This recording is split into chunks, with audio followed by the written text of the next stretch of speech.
शिवसेनेच्या प्रमिला बोराडे यांनी हालिवली ग्रामपंचायतीवर भगवा फडकविला। कर्जत तालुक्यातील नगरपालिका क्षेत्राला लागून असणाऱ्या ग्रामपंचायतीपैकी हालिवली ही ग्रामपंचायत तर संपूर्ण रेल्वे पट्टा हा शिवसेनेचा बालेकिल्ला मानला जातो।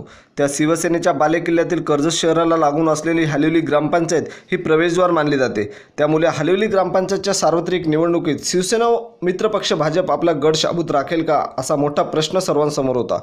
परंतु शिवसेनेचे विभाग प्रमुख सुरेश बोराडे आणि सहकारी यांचे पक्षापलीकडील संबंध व पक्षनिष्ठा यामुळेच ग्रामपंचायतच्या निवडणुकीत शिवसेना भाजप मित्रपक्षाने बाजी मारत आपला गड शाबूत राखला। त्यामुळे शिवसेनेच्या सरपंच पदाच्या उमेदवार प्रमिला सुरेश बोराडे यांच्या रूपाने हालिवली ग्रामपंचायत शिवसेनेचा भगवा डौलाने फडकविला।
नमस्कार, मी सौ प्रमिला सुरेश बोराडे।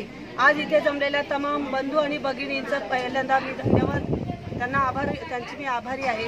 कारण आज मला आणि माझ्या सर्व 9 सदस्यांना त्यांनी प्रचंड बहुमताने निवडून दिलेला आहे। त्यांचा हा जो विश्वास माझ्यावरचा आहे तो मी नक्कीच सार्थ ठरवणार आहे। आम्ही विकासाच्या मुद्द्यावर आम्हाला त्यांनी निवडून दिलेला आहे आणि विकासाची हा जो संकल्प आम्ही केलेला आहे तो नक्कीच आम्ही पूर्ण करणार असा विश्वास मी माझ्या ग्रामस्थांना देत आहे। आणि अशाच प्रकारे त्यांनी त्यांचा आशीर्वादाचा हात आमच्यावर ठेवावा एवढीच त्यांच्यापुढे माझी विनंती आहे।